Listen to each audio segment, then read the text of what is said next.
Advantages हैं। जब हम उनकी कंबस्टन करते हैं तो हमें कितना ज़्यादा, हमारी कितनी ज़्यादा इंडस्ट्रीज हैं, हमारे जो कितने सारे काम हैं उनकी वजह से ही हो रहे हैं। बट जहाँ पर हमें इतने फायदे हो रहे हैं वहाँ पर इसके नुकसान भी हैं। What are the harmful effects, जो हमें इनके डिसएडवांटेजेस क्या हैं फ्यूल्स को बर्न करने के। So harmful effects of burning of fuel. तो हमारे पास जनरली फ्यूल हम किसे यूज करते हैं, वुड, कोल, पेट्रोलियम को। So burning of fuels like wood, coal, petroleum, इनमें से इनके बर्न करने से हमने कहा था कि जो हमारे फ्यूल्स हैं they are source of carbon, इनमें से कार्बन रिलीज हो रही है। तो इनके कुछ फाइन कार्बन पार्टिकल्स, इन्हें बर्न करने से कुछ फाइन कार्बन पार्टिकल्स रिलीज होते हैं जो हमारे रेस्पिरेटरी सिस्टम को डैमेज कर सकते हैं, they can cause us asthma. और कई बार वी स्टडीड कि हमारे पास जो कंबस्टन है वो दो तरीके से है। अगर बहुत प्रॉपर ऑक्सीजन की सप्लाई हो रही है फिर तो जो हमारा फ्यूल है वो कंप्लीटली बर्न हो जाएगा। बट अगर वहां पे इनसफिशिएंट सप्लाई ऑफ ऑक्सीजन है, सप्लाई ऑफ ऑक्सीजन पूरी नहीं मिल रही है हमारे फ्यूल को, तो वहां पे क्या होगा, इनकम्प्लीट कंबस्टन। इनकम्प्लीट कंबस्टन होने से हमारे पास एक बहुत ही पॉइजनस गैस रिलीज होती है, दैट इज कार्बन मोनोऑक्साइड। ये जो कार्बन मोनोऑक्साइड है ये एक पॉइजनस गैस है। It can have deadly effects, इसके डेडली इफेक्ट्स हो सकते हैं। जो incomplete combustion can produces carbon monoxide which is a poisonous gas. That's why it is recommended कि हमें कभी भी रात को अपने आप ऐसे रूम में मत सो जहाँ पे विंडोज और आपने दरवाजा बंद कर दिया और अंदर कोल जला लिया हो। जैसे सर्दी में लोग घर के अंदर अंगीठियां जला लेते हैं, तो we should never do it कि जहाँ आप ऐसे कमरे में आप सिर्फ दरवाजे वगैरह बंद करके अंदर वहां पे कोल बर्न करके आप सो जाए। क्योंकि विद टाइम क्या होगा, क्योंकि दरवाजे और खिड़कियां बंद हैं तो विद टाइम ऑक्सीजन की सप्लाई कम होनी शुरू हो जाएगी।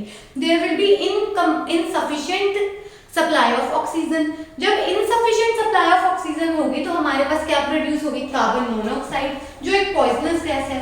तो इसलिए अगर आप ऐसे कमरे में सोओगे जहां पर कार्बन मोनोऑक्साइड की प्रोडक्शन होगी, you can even die, it can have deadly effects. Next, जो हमारे फ्यूल्स हैं ये कंप्लीट बर्निंग पे, इनकम्प्लीट पे तो कार्बन मोनोऑक्साइड दे रहे हैं, कंप्लीट बर्निंग पे हमें क्या मिल रही है, कार्बन डाइऑक्साइड। हमने पढ़ा है कि अगर हमारे एटमॉस्फेयर में कार्बन डाइऑक्साइड भी बहुत ज्यादा हो जाएगी तो क्या हो जाएगा, global warming, it can cause global warming. Global warming से जो हमारा टेम्परेचर है वो बहुत राइज करना शुरू हो जाता है, हमारी अर्थ का टेम्परेचर बहुत ज्यादा राइज कर रहा है, जिसके कारण क्लाइमेट चेंजेस आ रहे हैं। इससे हमारी जो पोलर आइस कैप्स हैं, जो हमारी पोलर एरियाज पे आइस है वो मेल्ट हो रही है, जिसके कारण उनके मेल्ट होने से हमारे जो वाटर बॉडीज का लेवल बढ़ रहा है। तो it can have bad effects like floods आ जाती हैं, सुनामीज आ जाती हैं। So due to rise in carbon dioxide it causes global warming. It is one of the harmful effects of burning of fuels. Next, by burning of coal, petrol, diesel, हमारे पास एक और gas निकलती है, sulphur dioxide gas, जो बहुत ही suffocating gas होती है। It's a suffocating gas. और जो है हमारी सल्फर डाइऑक्साइड गैस है, ये हमारे एटमॉस्फेयर में जो वाटर मॉलिक्यूल्स प्रेजेंट हैं उनके साथ कंबाइन हो जाती है। जब ये आपस में दोनों कंबाइन हो जाते हैं, sulphur dioxide and water, it forms an acid, sulphuric acid. ये हाईली एसिडिक और ये बहुत ज्यादा पॉइजनस होता है। Sulphuric acid it has harmful effects. और कई बार burning of petrol and diesel, petrol और डीजल के बर्न करने पे क्या प्रोड्यूस होता है, नाइट्रोजन ऑक्साइड्स। जस्ट सेम है सल्फर डाइऑक्साइड, जो हमारे नाइट्रोजन डाइऑक्साइड है ये भी वाटर के साथ कंबाइन होकर क्या बनाते हैं, नाइट्रिक एसिड। जो ये एसिड्स हैं, sulphuric acid and nitric acid, जब ये एयर में प्रोड्यूस होते हैं तो जब हमारी रेनफॉल होती है, रेनफॉल होने से ये उसके साथ नीचे आ जाते हैं। दैट्स व्हाई जो हमारी रेन है उसमें अब क्या मिल गए, acids. That's why it is called as acid rain. और इसके बहुत ज्यादा हार्मफुल इफेक्ट्स हो सकते हैं। इट हैज कोरोसिव इफेक्ट्स, जैसे जो हमारा ताजमहल है, जो व्हाइट मार्बल के जो हमारे मॉन्यूमेंट्स हैं उन पे नुकसान कर रहा है, उनकी जो शाइन है, उनका जो लस्टर है इस एसिड रेन की वजह से खराब हो रहा है। In next case we will study in case of CNG. CNG is compressed natural gas.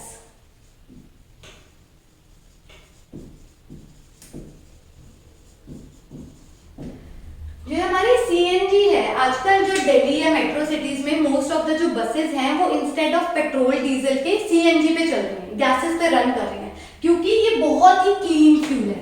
It's one of the most clean fuels that we have, और ये बिना कोई स्मोक प्रोड्यूस किए बर्न करता है। It burns without producing any smoke, और इससे कोई भी हार्मफुल गैसेस नहीं प्रोड्यूस होती। That's why it is suggested कि जो आपके अपने व्हीकल्स हैं उन्हें सीएनजी पे हमें ड्राइव करना चाहिए। और हमारे पास एक बहुत कॉमन फ्यूल है वुड, जिसे हम डोमेस्टिक फ्यूल्स हम घरों में यूज करते हैं, लकड़े जलाते हैं। तो इसके क्या हार्मफुल इफेक्ट्स हैं? जब हम वुड को बर्न करते हैं तो इससे बहुत ज्यादा स्मोक प्रोड्यूस होती है। It produces a lot of smoke, जिससे हमें हमारे रेस्पिरेटरी सिस्टम को काफी नुकसान हो सकता है।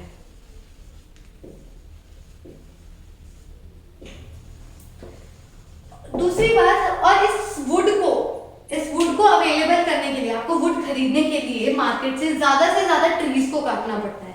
अगर हम ज्यादा से ज्यादा ट्रीज को काटेंगे, इट विल कॉज डिफॉरेस्टेशन, जिसके और भी ज्यादा हार्मफुल इफेक्ट्स हैं, क्योंकि प्लांट्स हमें ऑक्सीजन दे रहे हैं, हमें फ्रूट्स दे रहे हैं, हमें इतने सारे प्रोडक्ट्स उनसे मिल रहे हैं। तो अगर हम उन्हें सिर्फ वुड के लिए काट देंगे तो हमारे एनवायरनमेंट पे उसके भी बहुत ही हार्मफुल इफेक्ट्स हैं। तो इंस्टेड ऑफ वुड हमें क्या यूज करना चाहिए? LPG, liquefied petroleum gas. LPG is liquefied petroleum gas. जो हमारी एलपीजी है ये वुड से बेटर फ्यूल है। Why it is a better fuel? क्योंकि इसकी कैलोरीफिक वैल्यू वुड से ज्यादा है। इट मींस एलपीजी का थोड़ा सा मतलब अगर हम एलपीजी को बर्न करें तो हमें ज्यादा अमाउंट ऑफ हीट मिलती है एज कंपेयर टू वुड।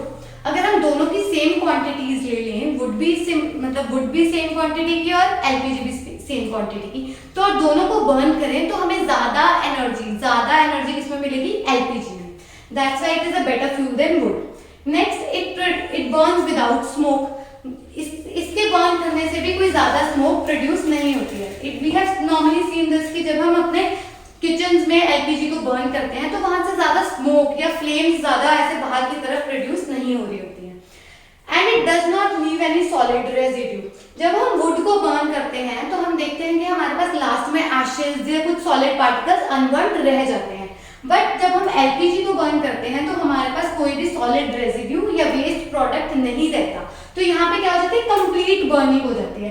तो इससे तुम फ्यूल को एफिशिएंटली ज्यादा यूटिलाइज कर सकते हो। उससे तुम्हारी एलपीजी को यूज करने से तुम्हारी वेस्टेज क्या हो जाएगी? कम हो जाएगी। So let us do a quick revision कि अब तक हमने क्या देखा कि जहां पर हमें इतने फायदे हो रहे थे फ्यूल से, वहां पर इनकी बर्निंग करने से हमें काफी नुकसान भी हो रहे थे। क्या क्या नुकसान हो रहे थे? कि इनके बर्न करने से कार्बन पार्टिकल्स निकल रहे हैं जो हमारे रेस्पिरेटरी सिस्टम को डैमेज कर रहे हैं। इनकम्प्लीट कंबस्टन होने से पॉइजनस गैस निकल रही है, कार्बन मोनोऑक्साइड, जो हमारे लिए डेडली है। कार्बन डाइऑक्साइड प्रोड्यूस करते हैं अपनी बर्निंग पे, जिससे हमारे क्या हो रही है? एनवायरनमेंट की ग्लोबल वार्मिंग। पेट्रोल डीजल के बर्न होने से sulphur dioxide and nitrogen oxides produce हो रहे हैं, जो हमारे वाटर के साथ कंबाइन होकर एसिड्स बना रहे हैं, और जब भी हमारी रेनफॉल होती है तो उसके साथ नीचे आ जाते हैं, and that causes acid rain. And in case of would को बर्न करने से हमारे पास बहुत ज्यादा स्मोक प्रोड्यूस होती है, और इसके कारण हमारी बहुत ज्यादा कटिंग ऑफ ट्रीज जो है हाई हो चुकी है, डिफॉरेस्टेशन इफेक्ट्स आ रहे हैं इसके। And why LPG is a better fuel than wood? Because it has a high calorific value, it burns without smoke, and it does not leave any solid residue. तो इस तरह से we have wrap up the chapter of combustion and flame. I hope the video was helpful for you. Thank you for watching.